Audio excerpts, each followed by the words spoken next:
Okay, det her det er min screencast om en Key-test af mit observerede data.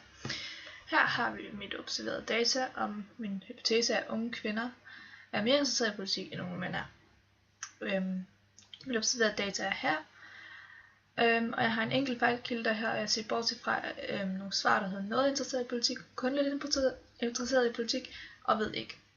Men jeg vil starte med at lave mit forventede data. Ved at for eksempel skrive forventede data. Så kopierer jeg det her ned under. Der er lige her. Så fjerner jeg mine resultater her. Derefter skal jeg finde ud af den her. Det siger jeg ved at tage min n og lige med gange parentes med totale for mand divideret med den fulde total. Så får jeg et 416, kommer en masse decimaler. De decimaler fjerner jeg. Sådan, så har vi et fuldt tal.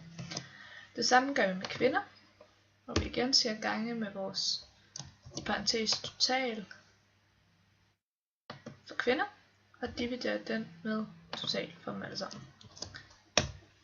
Her skal vi igen fjerne nogle decimaler bagefter. Det samme gør vi med slet ikke interesseret i politik.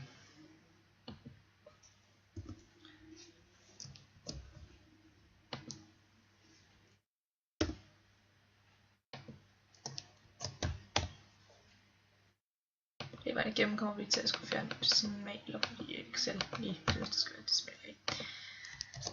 Og det samme gør vi her sidst med kvinder.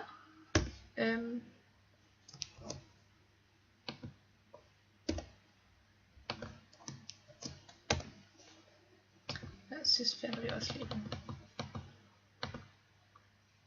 Så har vi lavet vores forventede data.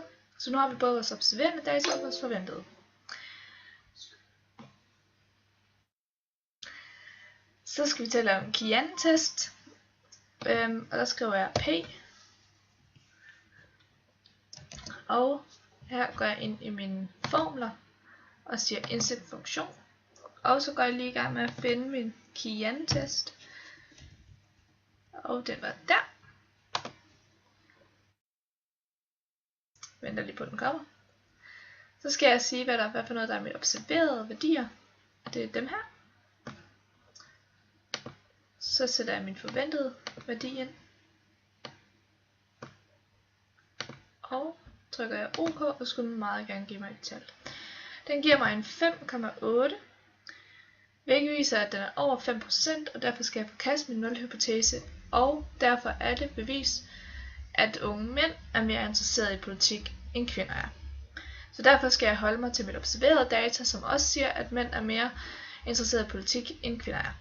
Hvorimod mit forventede data og min nulhypotese, den sagde, at det var kvinderne, der var mere interesserede i politik. Dette viser, at min Key-test har vist, at min nulhypotese er forkert, og derfor skal forkastes, og derfor holde mig til observerede data. Og det viser så, at unge mænd er mere interesserede i politik end kvinder er.